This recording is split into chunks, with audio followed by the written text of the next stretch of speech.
Hey, what's up, everybody? Slight technical difficulty there, peek behind the curtain. That was my fault this time. Normally is, I guess, maybe. Sometimes I try to blame it on Frenchie, but truth is, it's normally me. But hey, we are now on Speaking of Schmoedown. My buddy here, Double D, Dan. How you doing, buddy? Doing great. Great. Survived the week, so now let's get into the weekend. Yeah. I didn't have my graphic up here, and I'm like, right before we started, I'm like, we're just gonna kind of rock out because we'll be on screen when the music starts, and then as soon as we came up, I'm like, well, maybe that does. How do I rock out? And then the only way you got to rock out, dude. Then I'm rocking out, and I'm like, no, okay, I look like a fool, so let's just go ahead and hurry up and get into this thing. Yeah. At least you pressed the microphone to record the whole episode this time. Yes, that is very true. That was a great episode about the Beatles and the Paul McCartney theory that he had actually died in that car crash in, I believe it was 66. Lost the whole episode, but that's another story. We're here to talk about Schmoedown. We had the awards last night. We're going to get into a little bit that at the tail end of the show, but we got the draft and free agency coming up this coming week, draft coming up here. And we got some rookies that we're going to bring on and talk a little bit about themselves, what division they would like to be in, and why they should be drafted. So right now we're going to bring Thomas Harper onto the show. Hello, sir. How are you? I'm doing great. What you guys could have done is thrown me on during the music and made me rock out. A test of courage. Well, I guess we'll know that. Hey, Frenchie, would it be all right if we just cancel this stream, restart the whole thing over again? We retweet out all the. No, he's freaking out back there. It's live. We're doing live, man. Welcome to the show, Thomas. How you doing today? Thanks for having me. I'm doing great. It's Saturday. I get to talk a little Schmoedown. What could be better? Yeah, and speaking of Schmoedown, you've thrown your hat into the ring for the draft this season. Why don't you tell us a little bit about how you discovered the Schmoedown, maybe your love for movies, why you decided to take the chance and try and enter the draft, and possibly if you want to pitch some managers that you think would be lucky to have you, by all means. Yeah, I appreciate the opportunity. First of all, thanks for giving me the chance to come on here. I want to say to the folks out there, I'm really excited to be joining this community. The family, I guess, is the best way to put it, because that's what's been readily apparent to me in just a little bit of time that I've been truly interactive, going on different shows and whatnot. Everybody has been uniformly welcoming. This is what I could tell before, and what I can especially tell now. A very tight-knit community that's all in it for the love of the game, for the love of movies, for the love of whatever their division is, or whatever their passion is. And I just couldn't ask for a better opportunity than that. It really has blown me away. As for me, I'm Thomas. If you don't know me, if you haven't interacted with me, seen me at a convention or something in the past, if we haven't crossed paths, I'm a lifelong Star Wars fan, which probably describes everybody in the Star Wars division. I'm coming into the Star Wars division if my background didn't give that away, with Vader choking somebody over my shoulder here.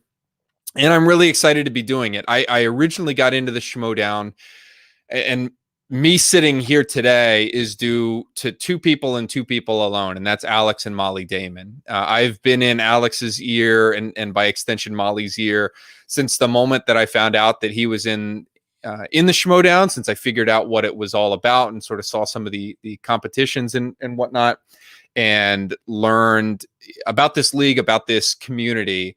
And I said, I've got the receipts to prove it in DMs and in text messages between Alex and I was just consistently, every year after we see each other at Dragon Con over Labor Day, come on, man, like, talk to Christian, let me just get a shot and whatnot. And it just so happened that this is the year. And so my goal here, number one, is to chop the wood in front of me, which is to get drafted. But in terms of my background, Star Wars wise and trivia wise, I grew up a lot like most of you Star Wars fans, which is who grew up in the 90s, seeing it on a VHS tape recorded straight off of TBS commercials and all. Instantly fell in love the moment that Vader stepped onto the Tantive 4 and surveyed the wreckage there and was just absolutely hooked. My first time seeing it in the theaters was the special editions. And so those hold a special place in my heart. And I've sort of grown up watching these movies evolve and grow as I've grown. And I really got into trivia Star Wars wise as a kid. I played this Decipher was the company's name. It was a Star Wars customizable card game. And I didn't always have money to buy cards, and I didn't always have like a great trading notebook to be able to trade for the cards or whatever that I wanted. So I devised this like really bratty way to sort of do an end around those shortcomings, and I created an entire quiz, and it was a trivia quiz, and I still have it to this day. I tweeted it out the other day, but it's a 4-section quiz: easy, medium, hard, and very hard. And I would sit down and challenge people. You'd have to lay down your bet, either a card that I wanted and I'd put up a card that they wanted, or a couple bucks, something like that. You know, as a 10-year-old, a couple bucks is like $50, and they'd have to do the quiz. And if they got above a certain threshold, they would win. But otherwise, I got what I wanted. And that sounds like really gatekeepy, really bratty, but it's just where I came from. So I wear that as a badge of honor, even though it's the most embarrassing thing about my fandom as a kid.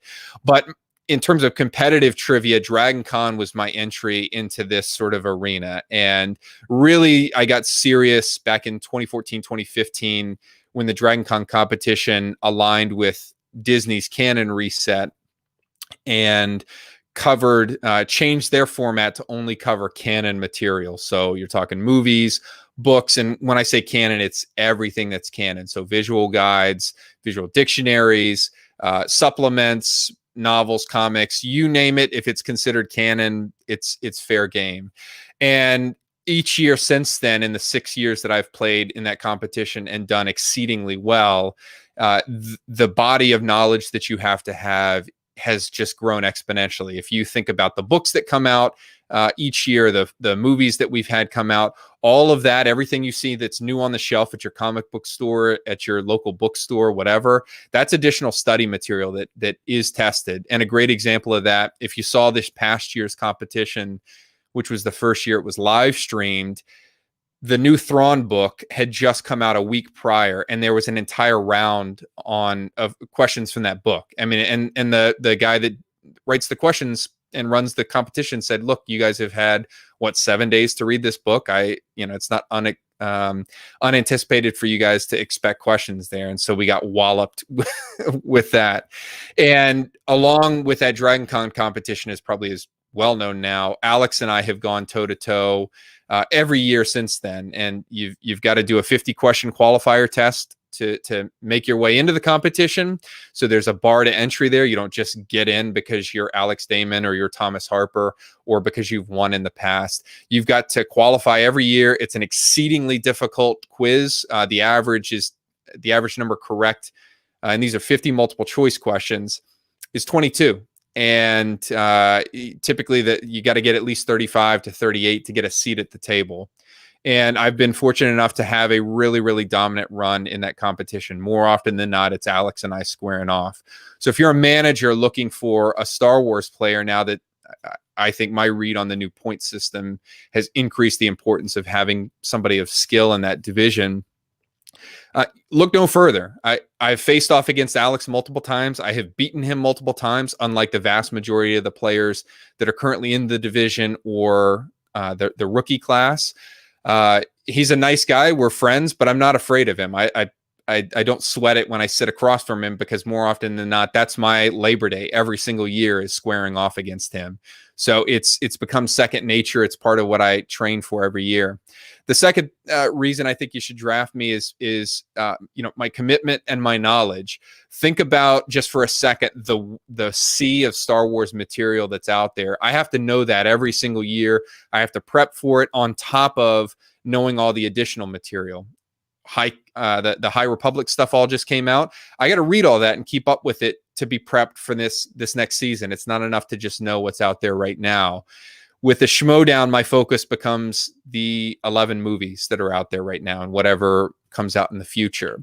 And so those skills that I have, that consistent track record of knowing stuff in excruciating detail, which is what the Schmoedown demands, I'm in on that every single year, and I'm ready to take that kind of prep to translate here. So if you're looking for somebody that's talented, that can do character work, that's going to be I think somebody that fans will root for on the team, but most importantly, somebody that can compete for that belt, I think I'm that guy. Sounds good. Sounds great, Thomas. Thank you very much for letting us all know a little bit about yourself. Sure. Managers, keep an eye out here for this fella. He seems like he knows what he's talking about. So good luck to you, Thomas. Thank you again for joining us, and we'll see what happens here coming up in the draft.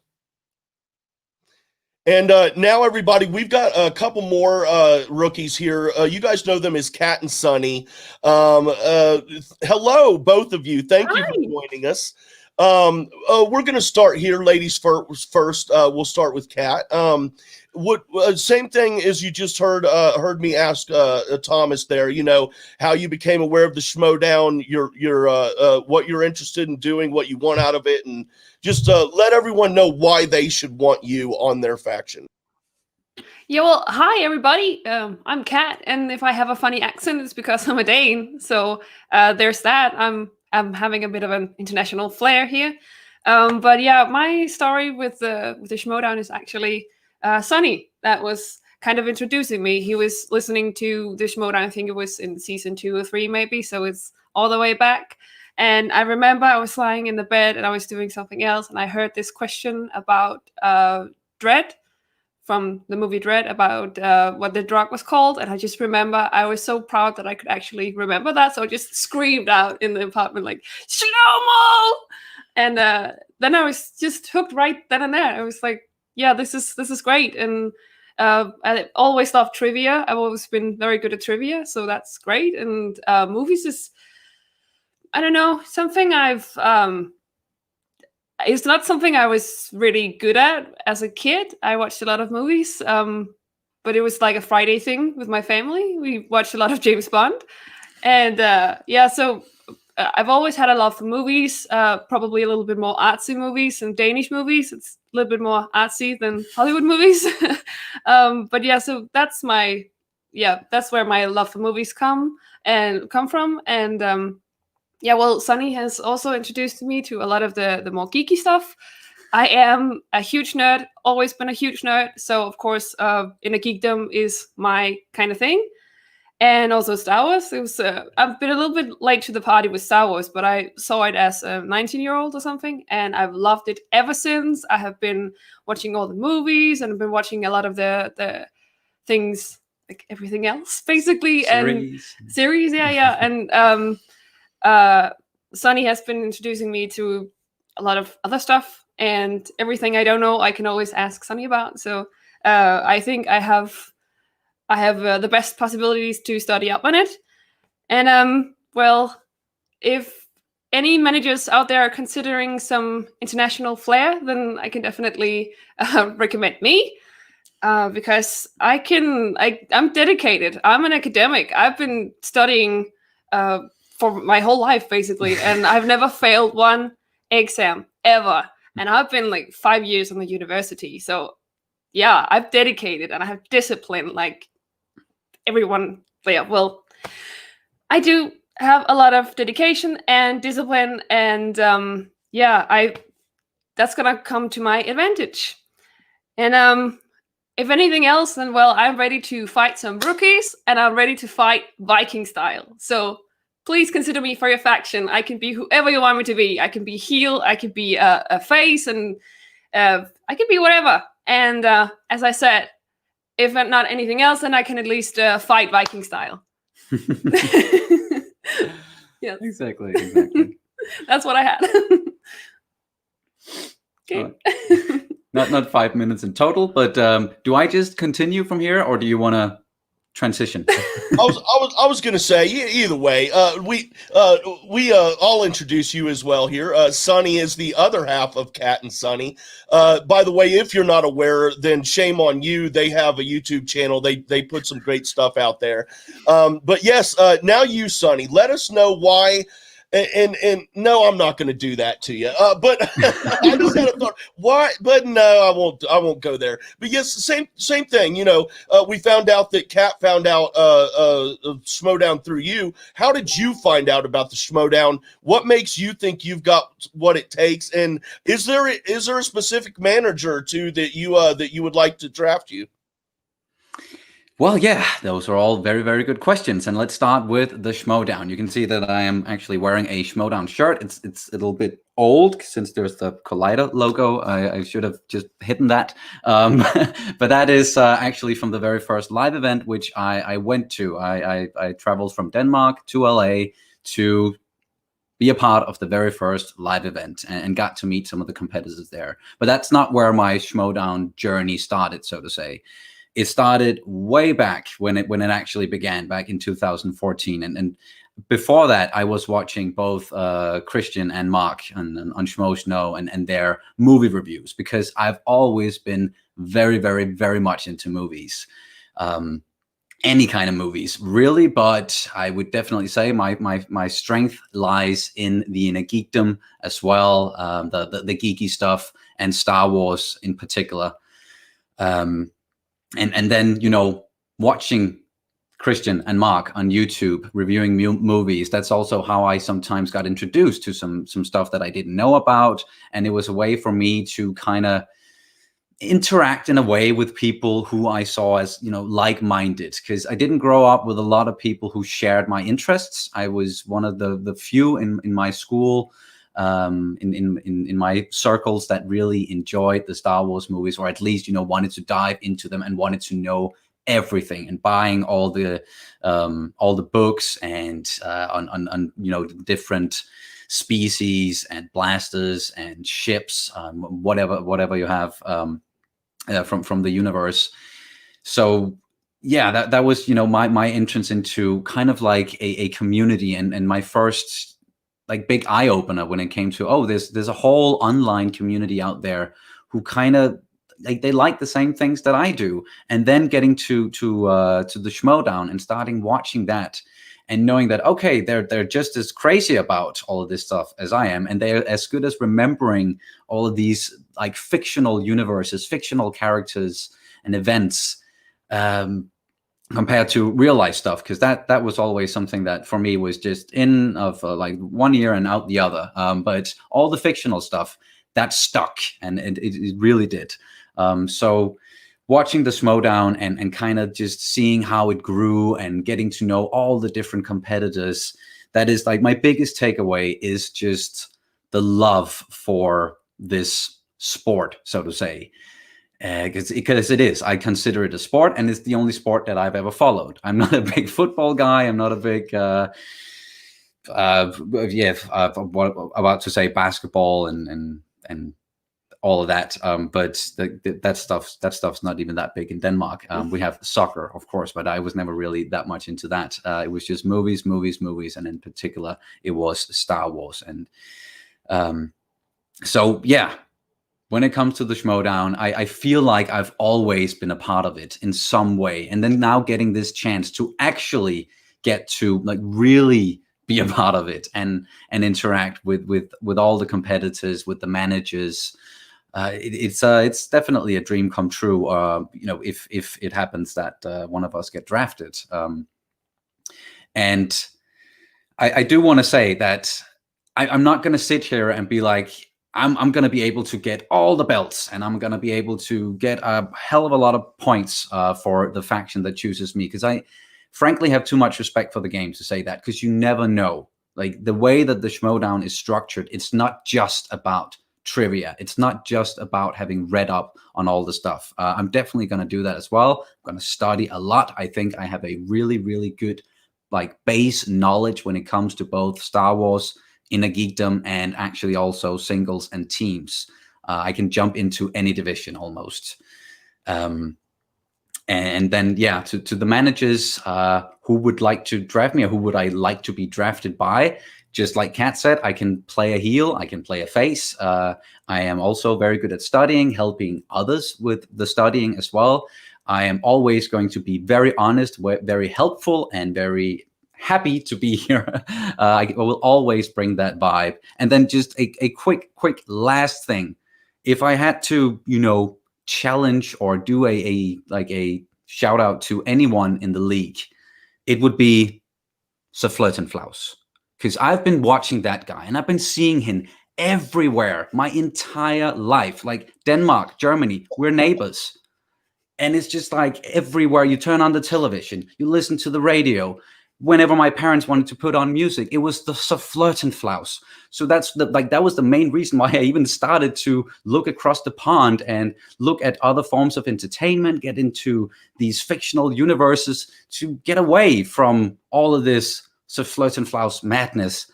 And now he's in the Schmoedown. He's a part of this as well. He's just wiggled his way into every aspect of my life. So if I had to challenge anyone out there, it would be the person who's also kind of been a presence in my life, good and bad, through all of it.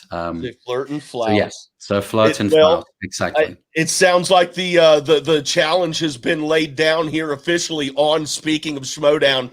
Definitely going to clip that out and send it to Mr. Flirt and Flaus via Twitter later today.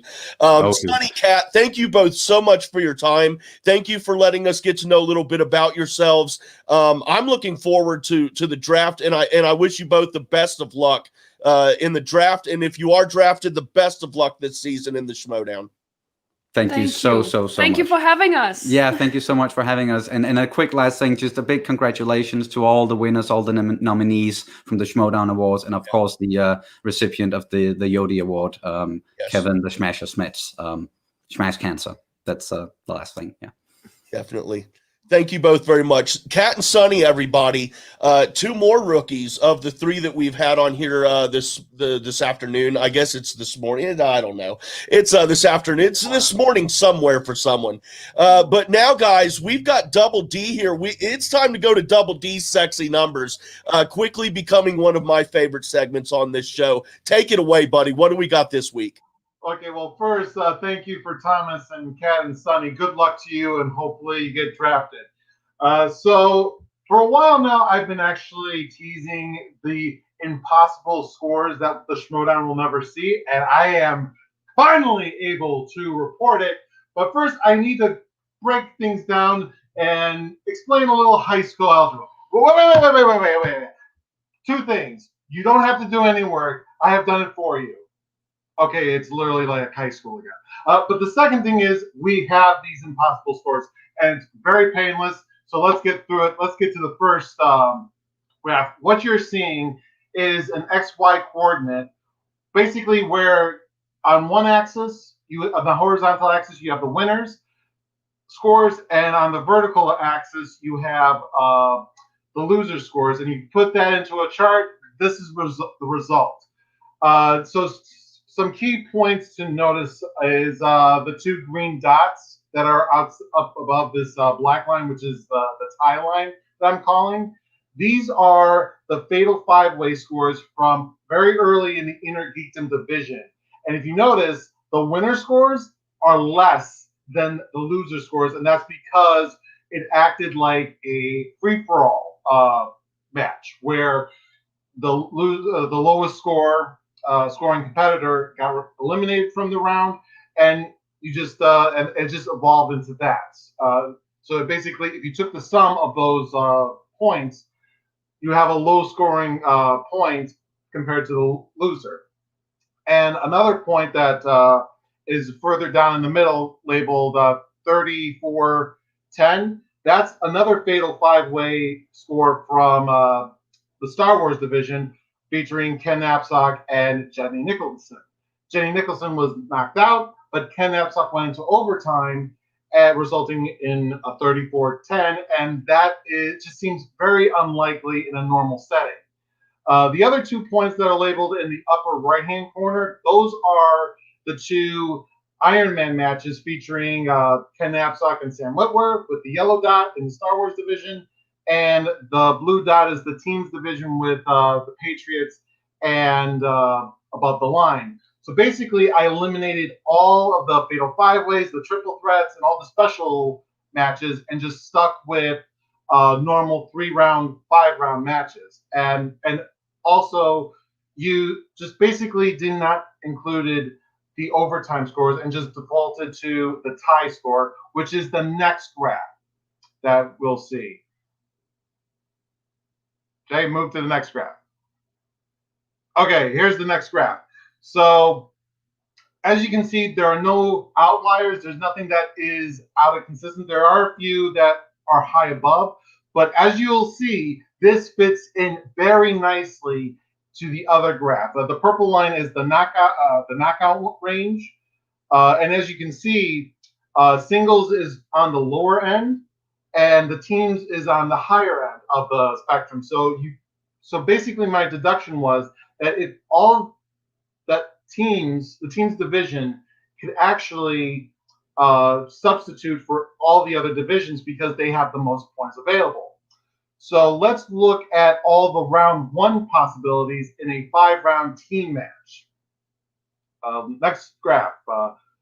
So this is once again, this is a round 1 score from a team's match, starting with 0-0. And then going all the way up to the highest tie score would be obviously 18 and 18, with the bonus question being asked and all 4 competitors getting it. The lowest that a team could get is 0 points, and the highest for that is 18 points. So anywhere in between of those points is possible in round 1, but you can't get 19 points. So that was my first clue that you can get impossible scores. So let's move on to round 2. Moving on to, okay, so as you can see, the blue section is still labeled as round 1 from the first graph, but keep in mind these scores can continue into round 2. So these are all the round 2 possibilities, even though we've seen it in round 1.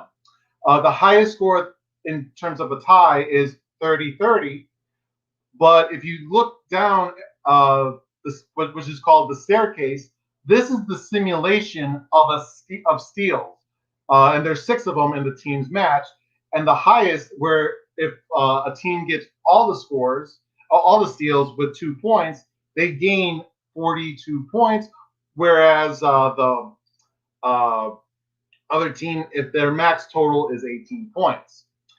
Now, that's what the orange section is. The gray section is I had to kind of deduce what to happen here, because if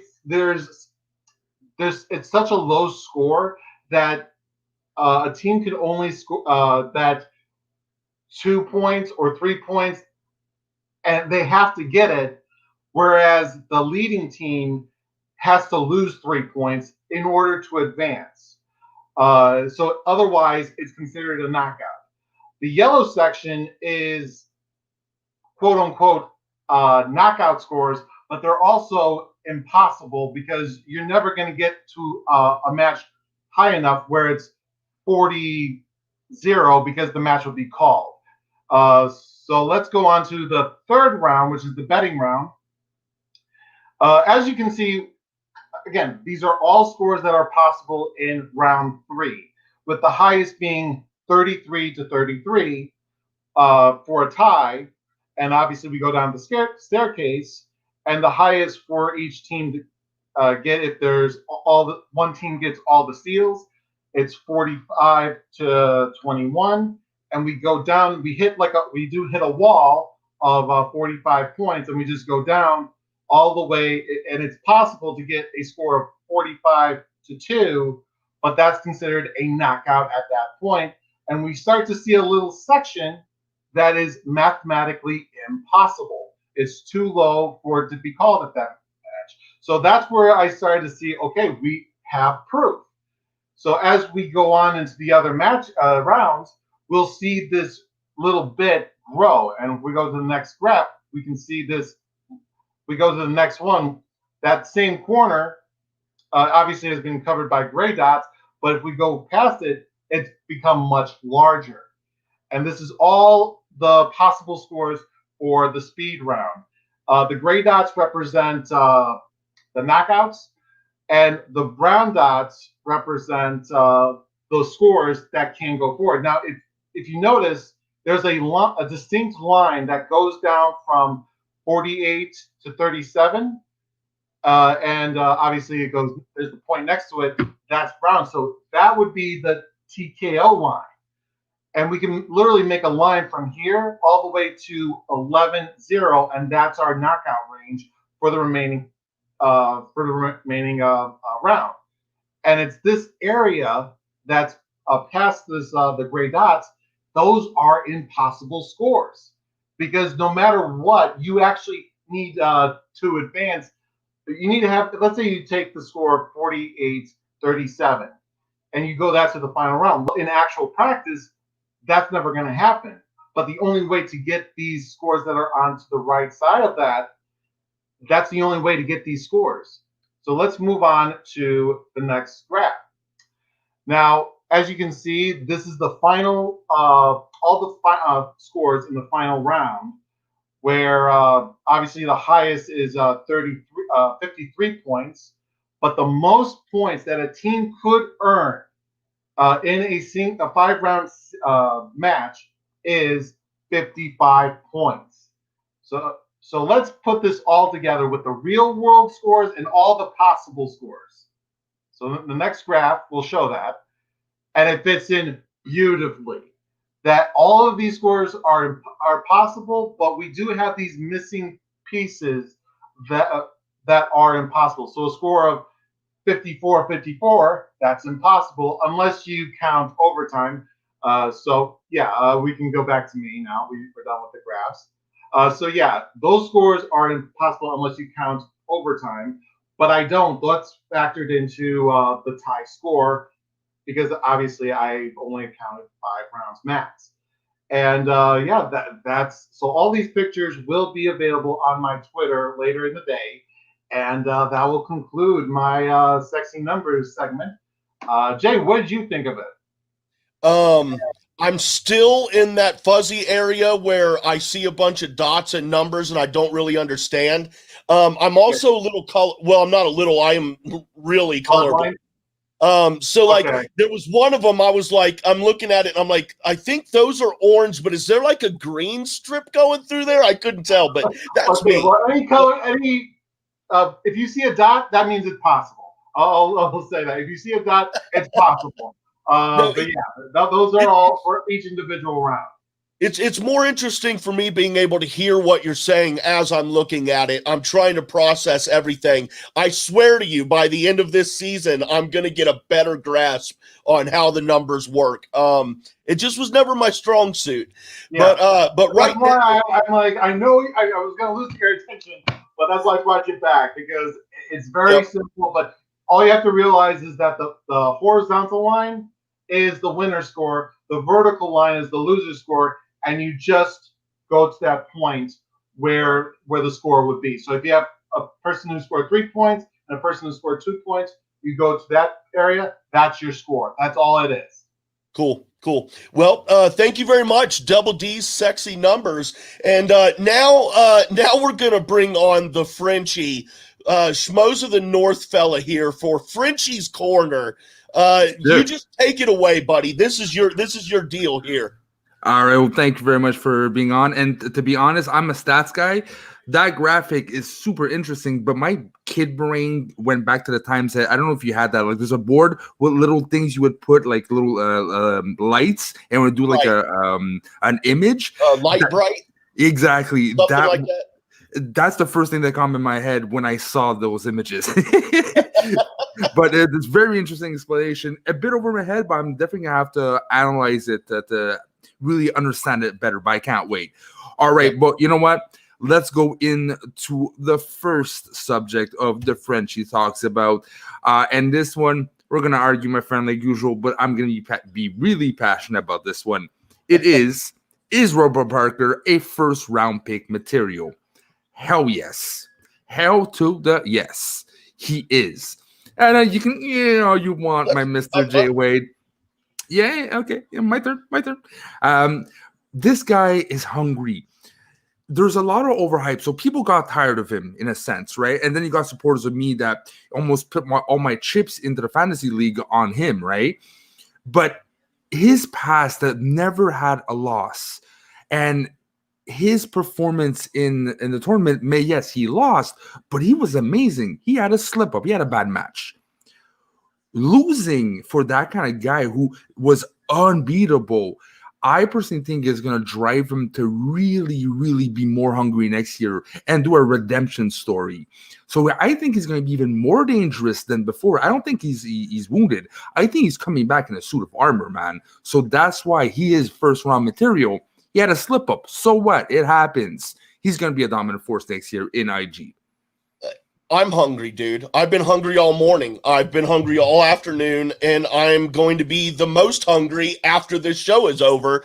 But that doesn't mean that I've got food in my refrigerator and I'm going to eat. Being hungry doesn't mean anything, dude. Being hungry is great. It's a great motivator. It's a great drive. Say that to Kalinowski. Say that to Smets. Say that to Snyder. Man, we can't. I'm sorry.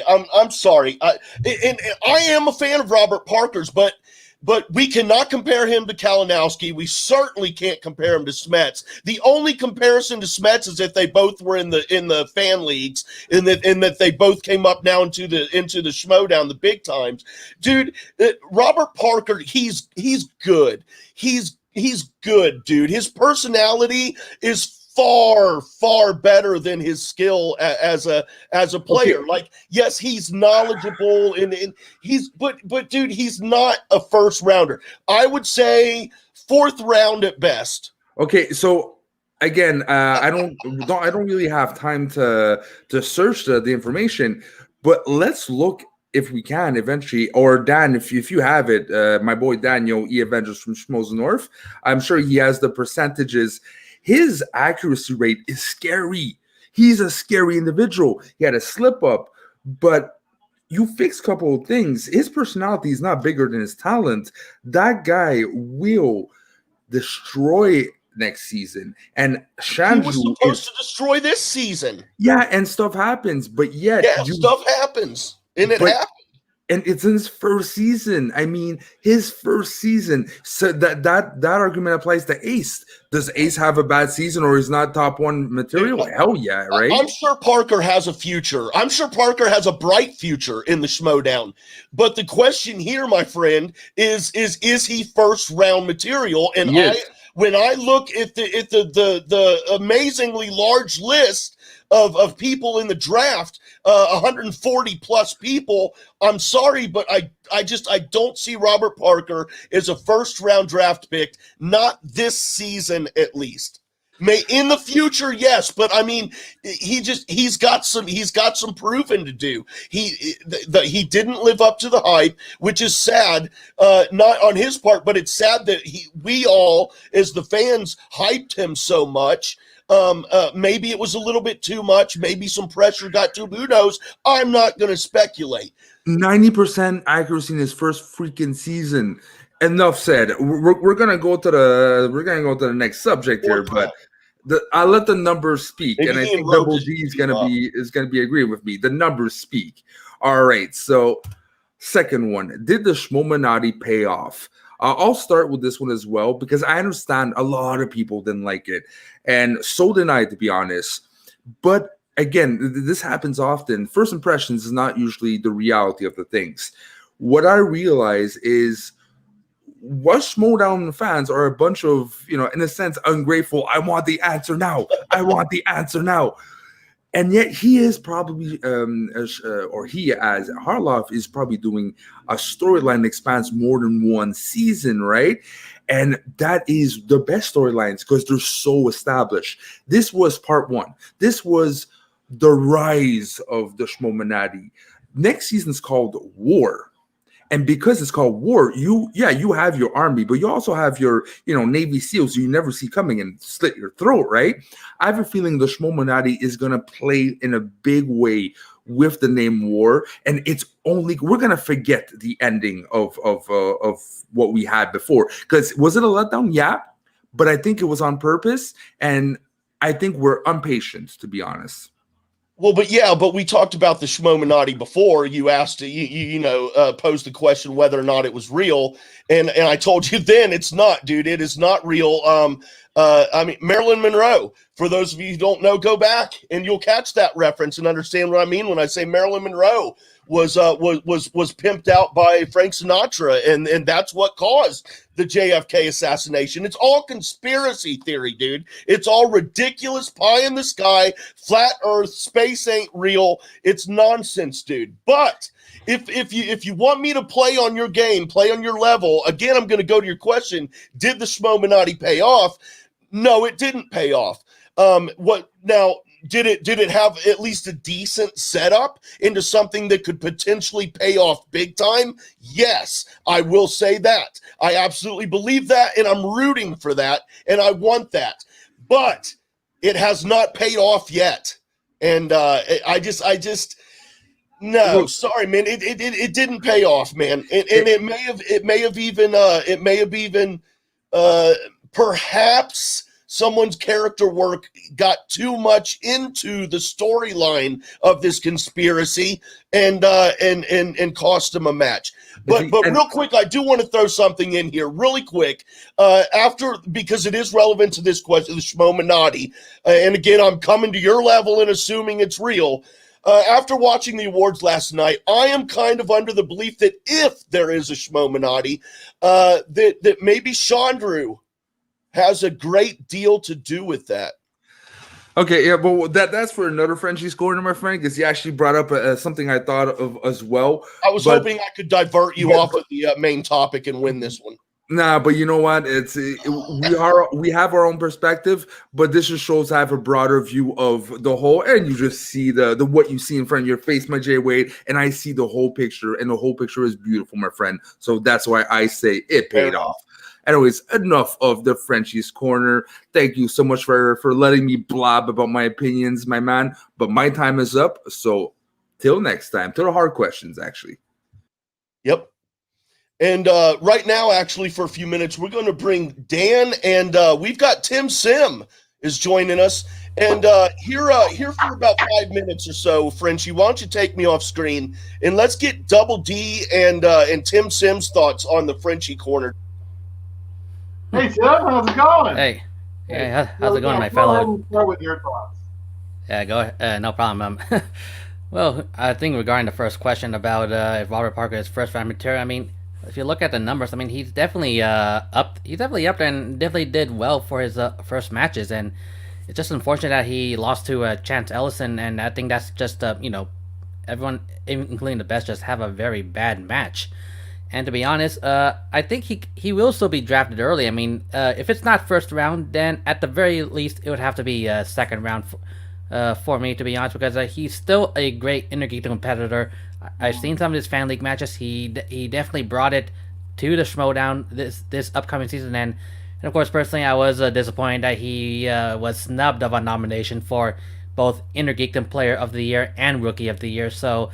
And my fellow fan, yeah, I mean, he's definitely first round material and definitely, or at least second round material, because I think there is much more we're going to have to expect to see from Robert Parker.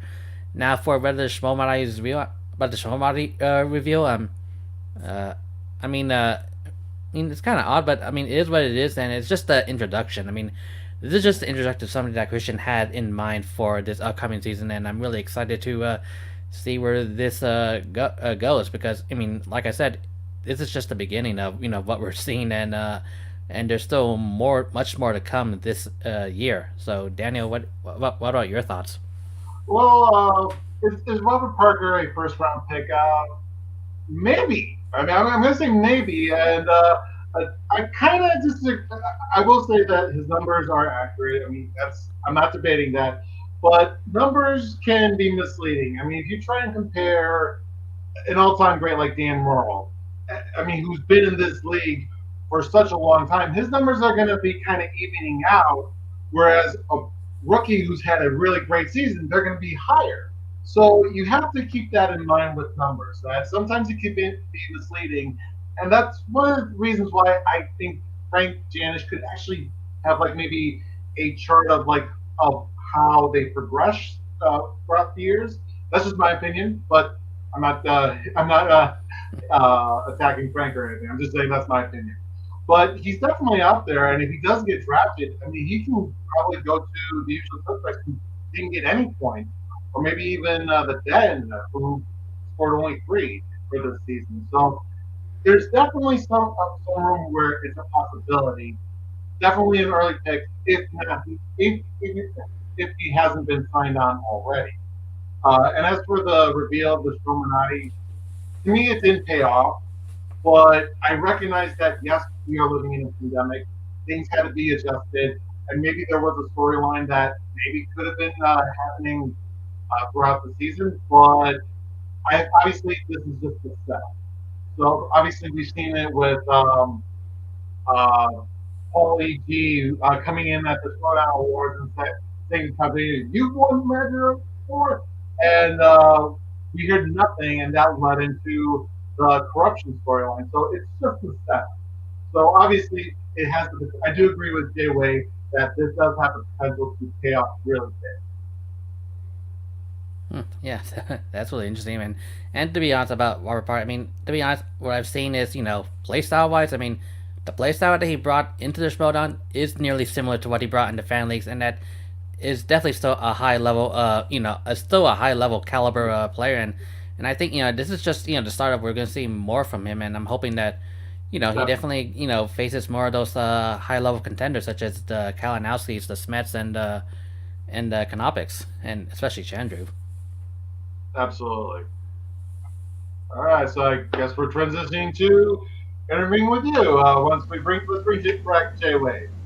Yeah, man. Frenchie, you can come on here too if you'd like, man. That's up to you. You're on mute, Frenchie. Unmute, Frenchie. That would help. I was There gonna you say go. my fingers are slow, but apparently my brain is slow too. Well, as you guys can see and hear, if you are listening on the podcast platforms, which if you are, or even if you're not, please go over there and sub and like and rate all that stuff. Help us out over there. Please sub to this channel as well, the Jcast Network here on YouTube. But you are already aware that Tim Sim has joined us here already. But we're going to talk to Tim a little bit about what he does, what he has to do with the Schmoedown. And our very own Dan, he knows Tim. So I'm going to hand it over to Dan and let Dan get us rolling in this. Yeah, for the people who are just joining the Schmoedown within the recent years, me and Tim actually worked on Trivia SD, which was the Schmoedown website where we wrote articles. Tim did his previews. I was kind of figuring out what I wanted to do and did I interviewed Christian. I did fan theories. I did a whole lot of great stuff. And Frank Janis was there, PJ Campbell, Janine Machine, a lot of great people were there. So obviously, so now you're caught up. The fans are caught up with us. My first question is what were some of the best moments for you on Trivia Steve? Because I had some great moments, but what were your great moments? Well, I mean, first off, I want to say it's really great to see my fellow coworker back again after working on the same website for a while. Mm-hmm. Yeah, and I think the best moment for me is definitely the conversations I had with our then editor in chief of the TriviaSD.com, the beast himself, Bibiani.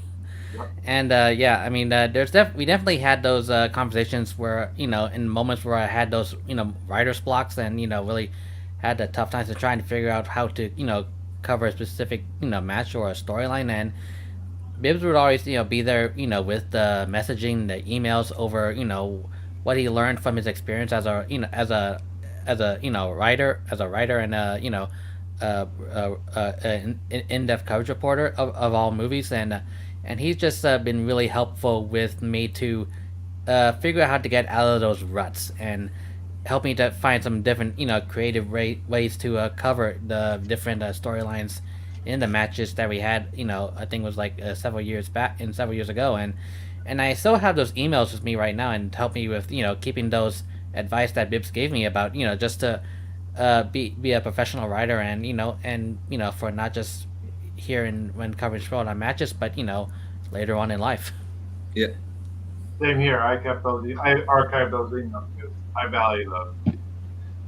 All right, and On my end, I'm curious because you have a long, expanding career now. This is not, you're not just like a month in. You have learned things. You have a journey when it comes to writing articles and writing like sports coverage about Schmoedown, right? So, what's the couple things you've learned about throughout your journey that you had the experience to learn? Well, I mean, first thing is that, well, of course, most of the journey has been done by myself, and it was just, the covering the Schmoedown. It started off as a, passion, as just, a side of a passion piece of something I enjoy doing, and I'm not in it for just like the fame or for the numbers or for the view counts. I just do it for the fun and for the thrill of, and the enjoyment of, covering interesting stories to come, and especially starting from then when I first did a little snippet on the Facebook fan page about in 2016 with the rematch between Christian Harloff and Josh McCouga, which is back then one of the most anticipated rematches since their infamous Blue Fairy incident, in back in the 2014 tournament, all the way up to covering now on the SchmoedownLive.com with Frank Janus over the some of the biggest matches we've seen, especially during the pandemic, which is really amazing to think about. After making the transition to virtual matches.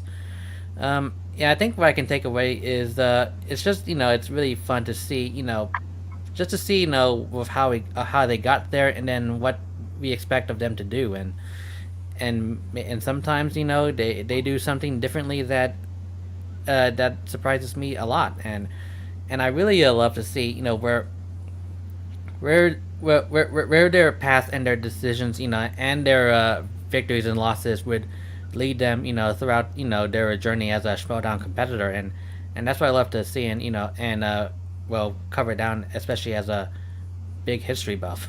Yeah.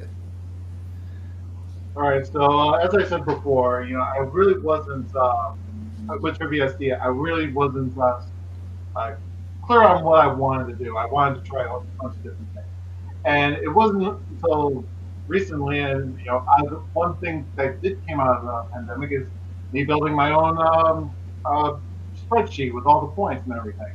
And I found I just came up with this idea of doing a forecast for all the matches that were coming the next week. So my question is for you is like, what was that original spark that actually say, I think I can do the previews. Let me do the previews. What was that like original spark that you had? Well, I think it's just one of the original sparks is well, there was there's more than one original spark. I mean, of course, one of them was just to cover cover and give the people, especially those that just come here recently, about what has taken place and why this match is important for this league, and another spark is basically just seeing as a big sports fan myself, especially all those commentators and personalities such as the greats of Bob Costas and from NBC to Jim Lampley from HBO Boxing before it went dark, and even other sports personalities and commentators really inspired me to cover it in a basically first there are various ways before developing my own way of covering each match, and I think also another original spark is basically the camaraderie to see for these compared to see to see the story of that I've written of how they got there and how they got to here and what can we expect of them, and it's kind of really interesting, especially when of course during those Patreon Q&A sessions, one such comparison, Dan Murrow, said that he's really enjoys reading my writings on the SchmoedownLive.com, and that's really inspiring to be touched on. And I'm curious because we got a lot of content this year, right? Actually, I have a two-parter. I have a lot of content this year. So if a lot of things changing, studios to online to surprise people, if you would write one article to celebrate all the moments of this season, which moment would you choose? Well, actually, believe it or not, I'm actually working on one such article right now, and which I'm putting on my own website. Eventually, soon. It's just I haven't come over because of other professional for other professional things I have in in my life right now. But I think for this upcoming article that I'm doing, I think it's just some of the special moments to that in retrospective of the season. I think of course one of them was just how we was how the competitiveness and the intensity of competition in the Schmoedown actually never changed. When we made the transition from studio matches and live tapings to the virtual realm, and I'm really happy that that we still got the enjoyment and the same thrill and excitement that we usually see when Schmoedown matches were done back then before of course before world events of 2020 came hit us in the face, and I think also it also what it really contributes is how, especially the importance of adapting to different things that happen around the world, and how crucial it is, especially and I'm thinking especially for the chairman Christian Harloff, of what he had to do to keep the Schmoedown going, and even I think about the pandemic, but everything else about how to keep this league going, especially through first through Patreon, and then through Streamlabs, especially when he started to build his own network through SEN with various different shows. It really really confounds me of that the lesson of always be adaptive to whatever it is. It really is an important lesson to take. Especially when the Schmoedown had to make those adjustments this last year, and I think some of the moments that we saw, the big ones is seeing those different faces from not just in California, but mostly outside of their filming location in California through to other places across the country, and of course and quite possibly for this season around the world, and I think that it really helps it will help bring much more exposure of the Schmoedown to everyone else. And I mean, had we not had found someone like Adam Collins, who has been like on the other side of the country, we would never have probably had this excitement and these memorable moments that we've seen from last season. And I think there's so many amazing moments, especially from the new faces that came to play. And of course, all started with Ace Cabrera, shocking us all, winning the Star Wars tournament by defeating two big household names in the division in Laura Kelly and Andrew DeMolanta. And from there on, it just snowballed into much more, various excitement, and I think and all of that just credits to what I said before, the ability to adapt to changing times, and I think that's what we all need to take away from last season and into whatever we want to do in our personal and professional lives. I was gonna ask the second part, but to be honest, I'm just gonna switch it to Jay Wade. I think he has a question for you.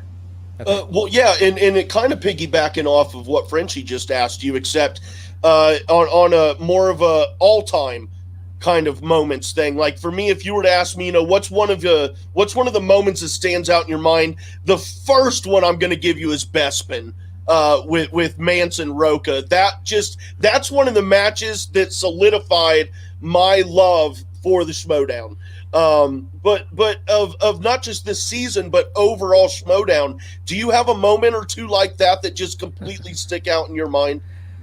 Well, I think the first big moment that sticks out in my mind was definitely back in the 2014 Ultimate Schmoedown tournament during its first year, and I think the most memorable quote I can take out of from that year is that was of course from the Makuga upset over Harloff, and then when Makuga defeated Harloff, all that Harloff can yell at was this infamous quote: "The blue fairy sucks my." Well, that word. Yeah, that's probably the one quote that really got me snatched onto the Schmoedown, and excited to for me to see more to come, and of course later are other big moments, of course, from seeing Dan Murrell winning the singles championship for the first time, to seeing the outlaw John Roca, make his standout year in 2016, and there's so many amazing moments, and of course it confounded into seeing team action really taking the spectacle to a whole new level, and of course seeing much more women in the Schmoedown since with the two trailblazers and Clark Wolf and Rachel Cushing. And yeah, I mean those are the various moments I can think about that really comes to my mind when it comes to Schmoedown overall. Yeah. Yeah, and you brought up two of my favorite competitors of all time, and one of my favorite teams, and Shire Wolves, comprised of Clark Wolf and Rachel Cushing. Love those ladies so much, and I miss that team so much as well. And also another thing that's a shame from the COVID and everything, we didn't get to see much of Clark Wolf as commissioner of the league, and I don't know what's going on with that as far as next season, but hopefully she can continue next season and get some more action from her. But right now, we want to thank you, Tim, and you're going to stick around a little bit longer, right, Tim, and give your thoughts throughout a couple more segments here. Oh, definitely, yeah. I mean, all right, cool. Well, we're going to drop Tim and Double D right now for a segment that Frenchie and I have been doing here, calling it Hard Questions. Now, this is not a debate type of thing. This is just, questions that maybe aren't the most comfortable to talk about, or if you don't talk about them in a proper civil way, it can get heated and spiral out of control. But, the Schmoedown is great, but it's not perfect. And even things that seem perfect and are great, you can still find questions to at least have discussions about. And that's what this segment is. And this week, this is one I brought up. And again, I want to before I bring up the question, I want to say this is not taking away from any, this is not trying to down anyone for any reasons whatsoever. We're just asking hard questions about the Schmoedown. And this one for me is, does having celebrities in the Schmoedown take away from the competition? And now the way I word that is very important, because obviously we've seen that Smith and Jericho, they can hang on a certain tier in the Schmoedown. So there's no worries there. But you have to at least wonder, what if we get in situations where we start having celebrities in the Schmoedown, and they can't pull their weight, that kind of thing. Now, so far, we've not had that issue. I highly doubt Christian would just be like, you suck at trivia, but you're a big name, so come in. Well, it kind of did happen. And that's why I'm not worried anymore. Right. It's kind of the flip of your worry, right? Because I would have said, please don't have celebrities because of what we saw in the past, except for maybe Brittany Young. It kind of felt like it was almost part of a when the celebrities have a tour, like they send out guest lists to see who they can go on what show, and they happen to have them say, "Oh, we'll put you in a trivia thing," and they're like, "Okay," and it didn't really always pay off. And the one that made me really cringe, like, this is not maybe. Don't do this is the star of what Evil Dead. What's his name? Campbell or wow. Okay, I know, man. Bruce Campbell. Ash. Bruce Campbell. Okay. Ash. Okay. Ash, that's fine by me. Him drunk on the table and just splurting at like one point. I think it was just saying answers, and it was like what? It was an awesome train wreck, but it was a train wreck, right? Yeah. And I'm happy it evolved, right? Harloff understood this is a great asset. You can bring in people, but you got to be careful. There's some angles to look at than just, hey, let's see what's happening, because we saw what's happening. It wasn't always the best content, personally. But with the evolution of what we saw this season, hell yeah, because it's not just, hey, you're on a promotion tour. Come on in. It's really finding the people who understand competition and really want to sink their teeth and just showing what they got, and not just being there to being there, right? Because they're paid for it. So that evolution really works, and I cannot wait to see what else evolves from it, because it went from bad to yes, please, in a very short time, and it's going to just get better. Personally, Yeah. Now, there's another angle I want to hit this from. Is okay. Now, obviously, the value of having celebrities in the Schmoedown is unmeasurable. I mean, it brings so much attention and it brings eyes that can help build and drive the Schmoedown. And like we've already discussed, a concern would be that they can't hold their weight, but we've not had that problem so far. They can hold their weight. But another little angle perhaps is you could look at it that these folks, they're celebrities. They have their names out there, all that. So say Kevin Smith is drafted and he's good at it. He can hang, but there's someone else who's not a name, who's not a celebrity, who maybe is at least as good as Kevin Smith or Jericho, if not better, but they aren't getting that chance because a name was drafted. That's kind of I think we need to just be wary of that too as we move forward. I agree with you, but I would be worried if there would be a complete imbalance, right? Right now, we're having 1 or 2 stars, and ACG said it right? It's not even draft. This is probably signing material. So he's really good. He shows himself. So he shouldn't be penalized just because his name is known. But I completely agree. If it would be just about the stars now, and the only people coming in is the stars, yeah, okay, give the new guy a shot. But today, what we did is a testament of what Harloff is doing. We had rookies onto the show. He's giving chances. He had so many submissions, right? And we already saw amazing displays of character.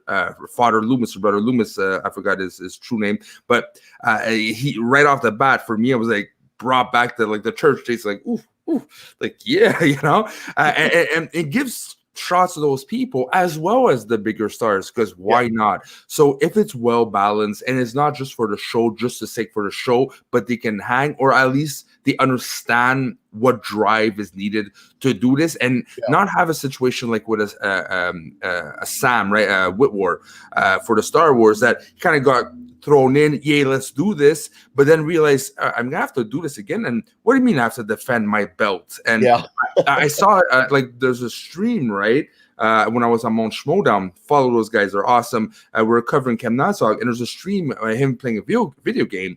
And at one point, someone asked another Schmoedown question. It was like, kind of like, don't bother with me anymore. Like, I'm not coming back because if I win, they're like, oh, you're gonna have to defend your belt, and it doesn't interest them, right? So that's the thing that could happen with stars. Yes, I'll do like a little favor. Let's have fun.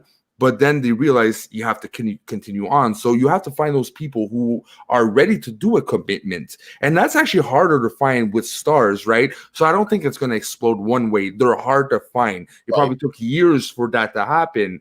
So it's a celebration when it does. And speaking of that, I'd be really interested in knowing how Christian vets celebrities to allow them in the draft. Like, I mean, for all we know, he could have had 50 celebrities contact him that want to be in the draft, and he vetted them and was like, I'm sorry, but you're not up to our standard that we've got going in this league. I would like to know how he vets them, because I would imagine that you can't just be like, Chris Jericho, he's a name, let's have him. You would want to make sure, and in his case, we knew that he knew movie knowledge ahead of time, but you get what I'm saying. You want to make sure that they at least can hang to a degree on a certain tier, and that they're not just going to get blown out of the water and all it is just a name. That's what we don't want. And also, there's a progression to it. Like, Smith can hang. I think I personally would qualify him as a mid B-lister, so between A and B, right? You got that fine line. He's not there yet, but he can actually be a really interesting threat. Then you got like the Jericho, which is D to C-lister. He has a personality, he has some movie knowledge, but he knows what he knows. Right, but then you don't just throw him out. You don't do a Jericho versus Merle, because you have the flirt and flouses, you have the late to the party, not late to the party, but the real rejects and stuff like that. Like having I forgot the one with the longer hair from Real Rejects versus Jericho, like would be awesome to see, you know? Right. So you have an evolution and test them out. If they Greg Alba. If they fail at it and, you know, they still gave a good show, cool, because it wasn't a high tier match, but there's progressions to it. And I think, you know, Harloff probably vets, especially if you saw YouTube stars into the draft. But if, like, let's say, I don't know, Kevin Feige's like, hey, can I do an exhibition match on Marvel stuff? I don't think exhibition's different than regular. Okay, but I mean, I'm talking about regular season point matches that, you know. Okay, but let's say I'm trying to think of another star. I can't find one. Just for the heck of it, never gonna happen. But let's say Tom Cruise is like, hey, I want to be I want to be in Schmoedown. I don't think Harloff is gonna be okay. Just answer me these 5 questions. I think Harloff is gonna be like, yeah. That's kind of the basis of this question is we haven't run into that so far, but we don't know, which is fine. I've said it before. We as fans aren't privy to everything that goes on behind the scenes, nor are we, is it our business? It's not really our business to know exactly everything that's going on. But, you would, I don't know. You would just hope that it would not get to that. I don't care if it's Tom Cruise or not. If he can't answer questions, then you shouldn't be playing in this. I look at it like that. Like Michael Jordan goes and tries to play baseball. The only reason he got as far as he did is because of his name, Michael Jordan, and who he was. It had nothing to do with his baseball skills. And that's kind of the approach of this question in my mind, that kind of stuff, which again, we have not come across that problem yet. So. And again, that's why you started them off with lower competition, right? So if they don't know that much, they don't do so well, but you have the lister and they don't do so well either, it's still equivalent, right? And it's like made a not worse person win, which we have matches like that in normal Schmoedown, in just competitors, right? So things like that happen. It can happen with a star or no star, just as long you match perfectly. If it's entertaining, it works. Now, as far as this, like the celebrities, really quick, this will be our last note here. As far as the celebrities and they may not be on the higher tiers, but they can hang on certain tiers within the Schmoedown. Mm-hmm. What about if Christian gets a minor league going? Celebrities, do you think celebrities would maybe feel like they're too good to be in the minor leagues and work their way up? I wonder how that would go with celebrities in the minors. It's like saying, like, can all big men not bend down? It's generalizing, right? It is. Like, I've seen a 300-pound guy do karate and kick ass, right? True. So it's just saying, do all celebrities have egos bigger than their bodies? Some, yes. Some can, I'm sure you say to Betty White, hey, Betty, you want to be in the fan leagues? Be like, yeah, sure. She can make fun of herself, so she don't give a shit. She's on screen and drinking her alcohol and just having some fun. So it depends who you have, right? It depends if it fits with what they see, or if, like, I'm not getting paid and I'm in something called a minor. I'm not minor in anything, right? So it really depends. Yeah. Yep. But that was this week's hard question. And as we do with Frenchie's Corner, we are going to drop myself and Frenchie, bring Double D and Tim Sim in to give their thoughts on what we discussed. Okay, so as I was contemplating what they were saying, early on, what they would bring in the way I always saw it is that whenever they would do a celebrity type match, it was because they were at Collider, and Collider was obviously in the movie business, and they were trying to promote their movie. So famously, the Cast for Men, they came onto the Fatal 5-Way, and it was all to promote their movie.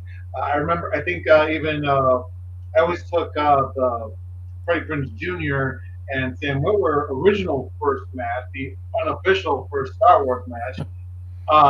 That was just a way to promote Rebels, the Star Wars Rebels. And as it obviously it was Collider, they had movies, yada yada yada. Now they're away from Collider, so they're doing their own thing. And I always felt that with celebrities, it's like a spectacular match. It's always a collision match, even if we're not having collision matches this year. It's always like a main event type. I don't see celebrities going for a belt. It's just a way to bring in more audience. And now I could be wrong, but it was always just a way to bring in more viewers to the channel. And obviously, I don't think the celebrities are going to be minor leagues, but it's just a way to get a big boost, just get more eyes focused on the show. What do you think, Sam? Well, I think you definitely have a point. I think for me, when it comes to celebrities, I just think especially when it comes to exhibition matches, if they want to participate in what they know, I mean, it will definitely be a big boost to the entire league's exposure. For when it comes to celebrities, and hold on, sorry. So when it comes to celebrities competing in like actual matches for points, well, I mean, of course, I kind of have the faith in in Harlow's decision and vetting which ones would definitely fit the bill and be able to compete very well, and that's what we've seen, especially when we allowed Brittany Young, Chris Jericho, and Kevin Smith to be with the various factions of the Schmoedown last season, and I think so far it definitely worked out very well.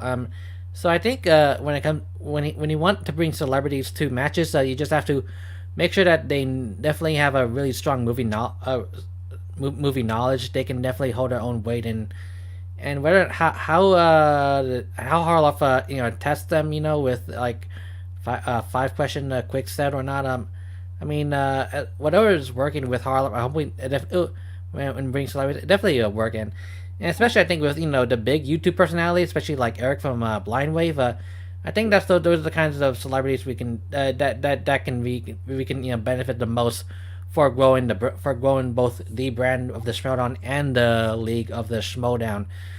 And by bringing those YouTubers who definitely know their certain movies world, like Star Wars or movies in general, I think that's a big boon. And of course, one of the OG movie reviewers on YouTube that I follow, Tom Chatterbash, who made his drafty appearance on A Certain Point of View several nights ago.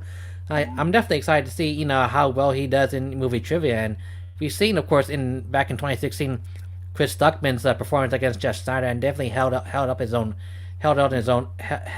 on his own weight, and I think if Chris Stuckman can do very well in movie trivia, then there's nothing like surprising me to see Tom Chatterbash doing really well, and we'll see how far he can go, and it depends on which faction he ends up on in the draft. I mean, certain managers here and there. I mean, there's certain managers that can really help him, and certain managers that could be detrimental to Chatterbash. And so I think, especially for celebrities, I think YouTuber celebrities are the big names that definitely bring in people. I mean, those are the ones that I think we should try to aim for, and as long as and if they can hold up the worth in movie knowledge by Harloff, then I'm really excited to see where it goes. And and so far, there's no bad step has taken place, and if there is, then I think we'll definitely be ready to respond to it. Here, because one of the people that I'm actually looking forward to is Tamerlyn Chambers. I've actually met her, and she was a YouTuber with. She was an actress on the YouTube channel Nostalgia Critics, or Channel Awesome, and I've been a big fan of her. So hopefully she can do well. I'm curious to see how far she can actually hold her own. Yeah. Excellent, guys. That was this week's hard question, and thank you, Tim and Dan, for your thoughts on that. Before we wrap up here, guys, I'm gonna go down through the list of winners from the Schmoedown Awards last night. I'm just gonna go down through in no order and just list off the winners first. And once I'm done, then you guys, I'll kick it to you guys if you've got any thoughts or opinions on the awards ceremony itself. Maybe some jokes that did or did not land from Mark Ellis, and any other thoughts. But we've got. We'll start with the Yodi Award. Went to Kevin Smets. Smash Cancer all the way. He's such a great guy, and his acceptance was just. It was very, very moving.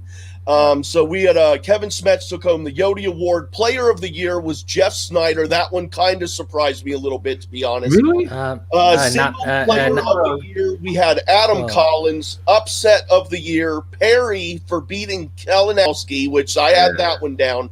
Team of the year was the Odd Couple. Rookie of the year, Adam Collins, well-deserved. Comeback player of the year, Ace Cabrera. Faction of the year, Corruption. Feud of the year, Roxy versus Shannon. I had mine on Chandru versus Smets, but that's okay. Manager of the year, we had Shannon Barney. Again, well-deserved. Entrance of the year, no surprise, there's a Flirt and Flouse.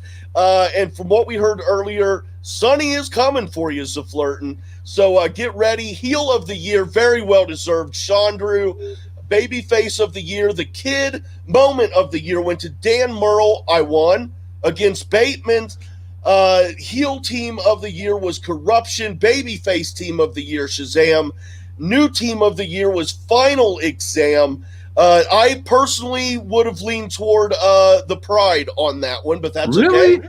Yes, Really? match of the year, especially given my my past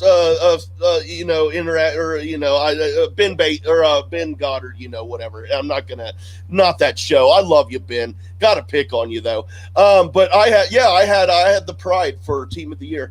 And for new team of the year, match of the year went to Dan Murrell versus Collins, which I don't think was a surprise whatsoever. Schmoedown media of the year. Congratulations to Call to Action. Great work over there, guys. Congratulations. And also shout out and congratulations to all of the other nominees as well. In that category specifically, Inner Geekdom Player of the Year, Chandru, and Star Wars Player of the Year, no surprise here, Ace Cabrera. Now let me kick it to you guys. I gave my 2 cents on a few of them. What do you guys think? We'll start with Frenchie because he looks like he's about to jump through the screen. I have one thing I want to say. I'm really surprised, actually, Star Wars. I was actually putting my money on Damon. Again, yes, it's always Damon, but he keeps defending. Like, at one point, if he cannot be dethroned. One match. If you only have one match, Ace Cabrera ran through that. No. But yeah, I mean, like I winning, said, and he dipped in toe in IG too. He did amazing in IG. Oh, shush, Dan. I'm sorry, but Dan's right, dude. I mean, that's the only reason. That's the only reason. Did we lose him? Lost our heart. There he is. So What's going on here? We got a coup, guys. The producer just.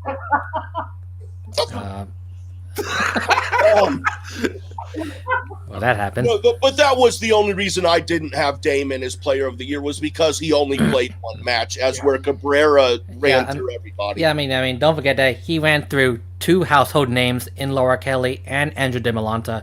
And don't forget, of course, that he only played once in 2015 in the team tournament, and of course only once again since that against the IG, Prodigy and Robert Parker, and got annihilated in that one. And so I think he's definitely worth being considered comeback player of the year, and of course both the Star Wars player of the year. Now the ones that kind of irk, if there's only like one word that kind of irked me the most, it was heel of the year. I mean, honestly, it should have been Shannon Barney in my honest opinion, because I mean her taking Elliot Dewberry in the draft, how can that be the most heelish move of 2020? And to go back to when I said about Chandru, regarding him being overrated as a heel of the year, and on the Schmoedown Rundown last night, I actually take it back. I mean, he's definitely a good heel, but he's definitely a great heel on his own. But I mean, there's nothing compared to Shannon Barney, in my personal opinion. I mean, because look, she split the Wild Berries. How can you not have that as the most heelish move of 2020? Like I said before. Yeah. Well, so the one that surprised me the most was the upset of the year. I actually thought that I think it was Andrew DeMolanta versus Ace Cabrera. That would have been the upset of the match. Yeah, I think I have an explanation for that. I think Ace split the vote for both of his nominations. Yeah, I think that's what it is. Yeah. So, but of course, Perry being Kalinowski, I mean, that's definitely worth being considered upset of the year, because don't forget that she wasn't expected to beat Kalinowski, and when she won, she annihilated, I think, the majority of the brackets from the Schmoedown community. So Yeah, I think so. yeah. So and also, wait. So what are you saying? So you're saying Player of the Year should have been what? Adam Collins? I think so, yeah, without Oh. doubt. He's a rookie. He came in. He blew through everybody. He beat the multi-time champion defender. I mean, dude. In my mind, yeah, Adam Collins. He had that one locked in my Yeah, mind. I mean, yes, that was for sure. But don't forget, that's just in the singles division. When you're talking about Player of the Year, you're talking about someone who done very well in multiple divisions. I mean, of course, Adam Collins won the horror free for all. Horror free for all. I mean, that's definitely helps his case for Player of the Year. But for Jeff Snyder's case, don't forget he went deep in both singles and team tournaments. He went up close as the finalist, only losing to Collins in the singles tournament. But he, with his partner Andrejko, went through the teams tournament, won the teams tournament, and then won the team titles, albeit in surprising fashion, over Shazam at Schmoedown Spectacular. And I think that's more than enough to put him over the top as player of the year. Yeah. And on that note, you got me thinking, and I'm gonna rethink my thoughts on Player of the Year. I hadn't considered people who played in multi divisions. I'm gonna rethink that one. But guys, we're gonna wrap it up here for this week. Speaking of Schmoedown, and let's go around the horn here. Let's start with our special guest here today, Tim Sim. Why don't you tell the folks where they can find you at, what you've got going on, anything you'd like to plug, sir? The floor is yours.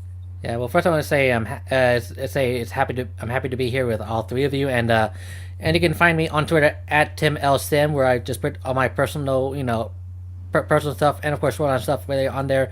Instagram on TimSim77 for just interesting tidbits, and you can find me on the SchmoedownLive.com doing match previews, which I'm definitely gonna be doing a whole lot more for this season of what we call War, and of course on my personal page Schmoedown Cinema, which of course I'm working on the season 7 retrospective article about what happened, what were the best moments, and what can we take away from it, and yeah, I mean that's certainly about it. And all I can say is I definitely look forward to next season, and of course the next weeks of of what is really gonna be the most interesting weeks of all the off seasons we had in the Schmoedown with the free agency and the draft.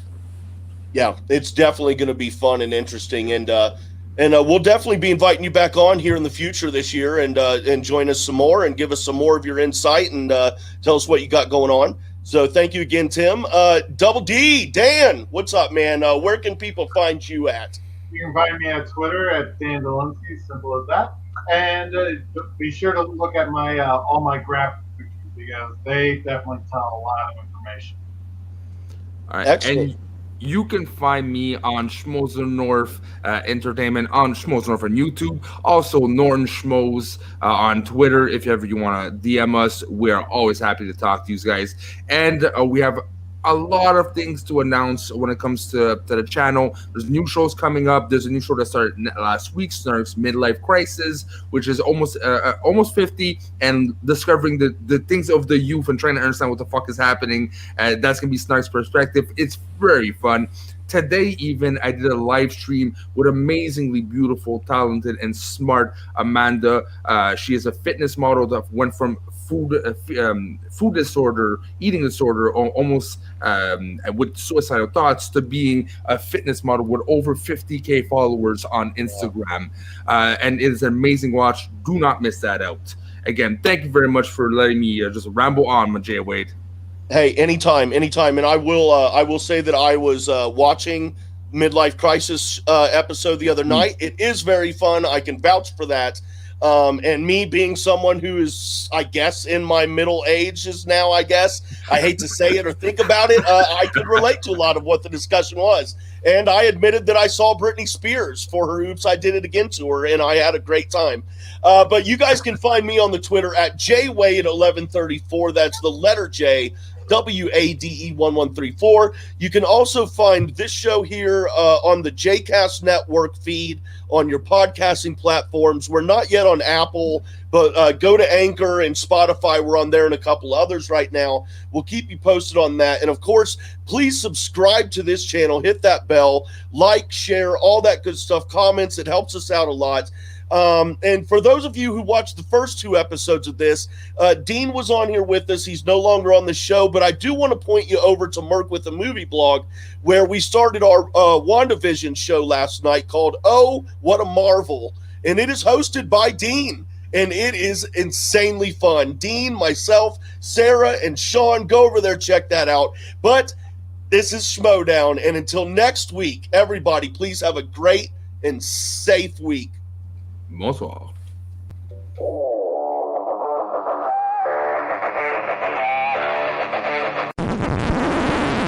You want to hear something funny? The mic wasn't on that whole time. No way. Yeah, for real. Oh, wow. So smooth.